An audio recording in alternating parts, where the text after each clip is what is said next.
El Chacú, el Chaco Hualamba, el sepulcro de los misioneros, la otra banda, el territorio de los indios del norte, el territorio nacional del Chaco, la gobernación del Chaco, la provincia Presidente Perón, la provincia del Chaco.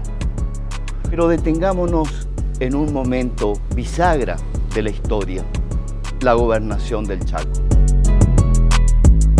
1853, la Constitución Nacional ya mencionaba qué hacer con estos espacios que estaban fuera de los límites de las provincias. En ese momento existían solamente 14 provincias.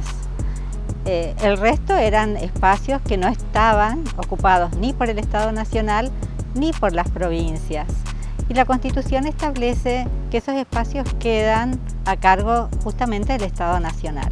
1862 se define a través de una ley la organización jurisdiccional del territorio. Pero llega la guerra de la Triple Alianza y esto provoca que todo se estanque. Como consecuencia, la necesidad de la ocupación definitiva de esos espacios ante los problemas de fijación de los límites, la necesidad también de ocupar Villa Occidental, es lo que decide al presidente Sarmiento, en ese momento, el 31 de enero de 1872, de dictar un decreto por el cual se crean los territorios del Chaco bajo el gobierno de Julio de Vedia, quien había estado a cargo de las tropas en Paraguay.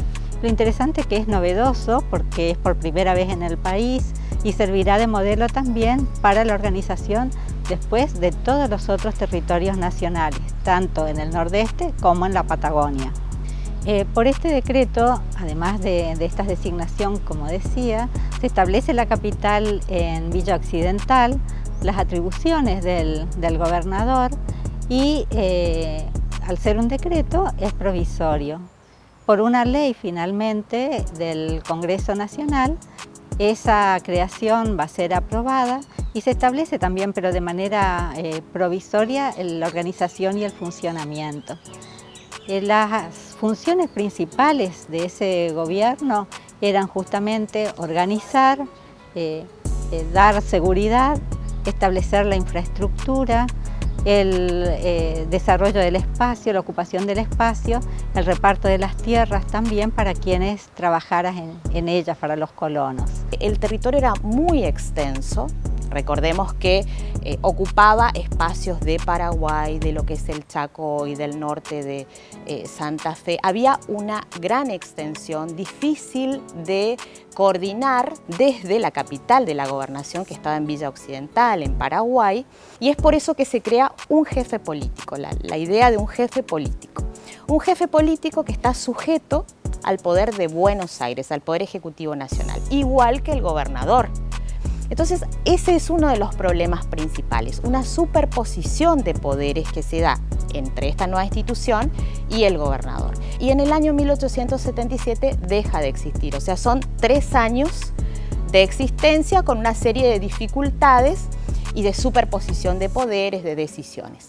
¿Qué destacamos de este momento? Primero, el único jefe político que hubo, que fue el que desarrolló esta tarea, fue el señor Aurelio Díaz, un correntino oriundo de Curuzupateá, del Partido Liberal. En esto creo que hay que destacar el accionar de Aurelio Díaz junto al comandante de fronteras Manuel Obligado, junto a los agrimensores Arturo Strelzan y Foster, que llevan adelante todo el proceso de mensura de lo que va a ser posteriormente las tierras que se van a dar a los colonos. Entonces es un momento de transformación muy grande y que marca el inicio de esa ocupación efectiva por parte del Estado Nacional de estos espacios.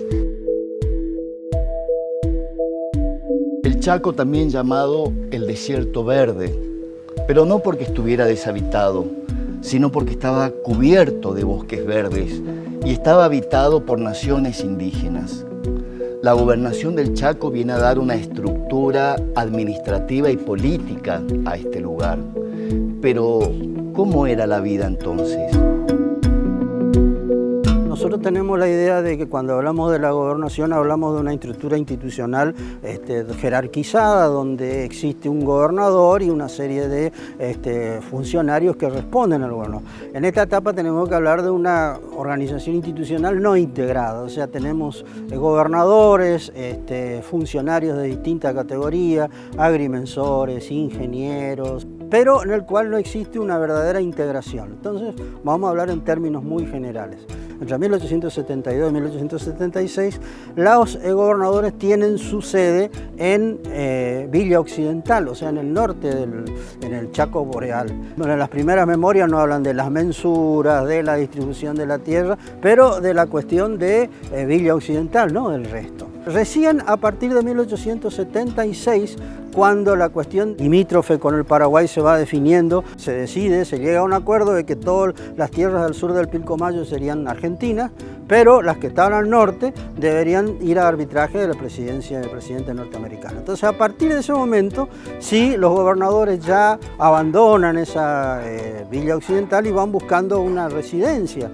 Mientras tanto, mientras los gobernadores están en esta cuestión diplomática, etc., el gobierno nacional va desarrollando una política de poblamiento efectivo y va creciendo la preocupación por esa zona al sur del Pilcomayo. 1876 es cuando se mide, viene una comisión exploradora y ahí tenemos colonias. Las Toscas va a tener ese nombre, después va a haber una colonia Timbó, que va a ser después la futura colonia Ocampo, y San Fernando, que ahí se va a medir la colonia que se denominó, a partir ya de 1876 tiene esa denominación, la comisión le da el nombre de Colonia Resistencia. Y ahí entonces ya comienza el proceso de poblamiento efectivo. La idea era lo que se llama desde la perspectiva nacional poblar el Chaco. Poblar el Chaco significa, insisto, siempre de la perspectiva del Estado Nacional, porque el Chaco estaba poblado por comunidades aborígenes, traer, digamos, habitantes que establecieran asentamientos estables. Hay una isla bañada por los ríos Paraguay y Paraná que tuvo una injerencia principal en la historia de la gobernación del Chaco, la isla del Cerrito. La isla del Cerrito es un punto estratégico. Ahí el Paraguay se junta con el Paraná. Tuvo una importancia trascendental durante la guerra de la Triple Alianza. 1870 ese conflicto se termina. Para 1876 se firma un tratado de límites entre la República Argentina y el Paraguay que define claramente que la isla pertenece a nuestro país. Recién el abandono de la isla por las fuerzas del Imperio del Brasil se producen en junio, julio. Esto hace que el gobernador Napoleón Uriburu, el 8 de septiembre de 1876, tome posesión de la isla en un acto formal en nombre de la República Argentina, invitando al gobernador de Corrientes y a vecinos del lugar como obrajeros de la colonia San Fernando, hoy Resistencia. Para fines de ese año, el gobernador le ordena a Fontana, su secretario, que traslade la capital, que estaba en Villa Occidental, a la isla del Cerrito. Es así que entre noviembre de 1876 y febrero de 1877, la isla del Cerrito se convierte en la capital de la gobernación del Chaco. La isla del Cerrito fue una de las islas y de los lugares más importantes durante el conflicto. La isla del Cerrito fue elemento de negociación en tratados de límite. Y como dice Marcos Altamirano, la isla del Cerrito es el único territorio nacional que vuelve a la soberanía argentina después de años de ocupación por un imperio. La historia, el relato de la experiencia humana, en sí misma es una belleza, es la literatura escrita por el hombre. Pero también la historia tiene un objetivo aleccionador. La historia sirve cuando la traemos al presente, la confrontamos con el presente y hacemos síntesis. ¿Qué significa la gobernación del Chaco para los chaqueños? A 150 años de la creación del territorio nacional del Chaco, ¿cuáles son las reflexiones que necesitamos y deseamos hacer? Creo fervientemente en que necesitamos tener preguntas propias. Las que yo me hago son: ¿cómo fue pensado el Chaco desde la nación en 1872 por Domingo Faustino Sarmiento? ¿Cómo fue pensado el Chaco en 1884 a partir del decreto 1532 que organiza los territorios nacionales y separa lo que era el Gran Chaco con los territorios de Chaco y Formosa? ¿Cómo fue pensado el Chaco desde su creación como territorio en 1872 hasta lograr convertirse en provincia en 1951? ¿Cómo pensamos históricamente al Chaco a partir de nuestra historia y desde nuestra diversidad? ¿Y cómo necesitamos pensarlo hoy como parte, en principio, de la Argentina, pero también de un vasto territorio que es su unidad geopolítica cultural? El Gran Chaco americano, con todo el nordeste, que incluye el norte de Santa Fe, el sudeste de Bolivia, el sudeste de Brasil y el Paraguay. Avance institucional de 1872 lo encontramos en todas las bibliografías, porque el Chaco es incorporado políticamente al interior de un esquema donde estaban las provincias tradicionales y donde estaban los territorios nacionales, otrora espacios vitales de los pueblos originarios. La otra mirada de la que yo abrevo es: fueron incorporados sus habitantes, fue incorporado el Chaco a partir del paradigma del proyecto de Argentina como una nación blanca, historiografía hegemónica hasta ayer no más. La Argentina como algo, como un significado que tenía que volcarse en términos de invención política sobre un significante vacío, sobre el desierto verde. Recuérdese que en el censo de 1879 se censó a los blancos, no así a los pueblos originarios.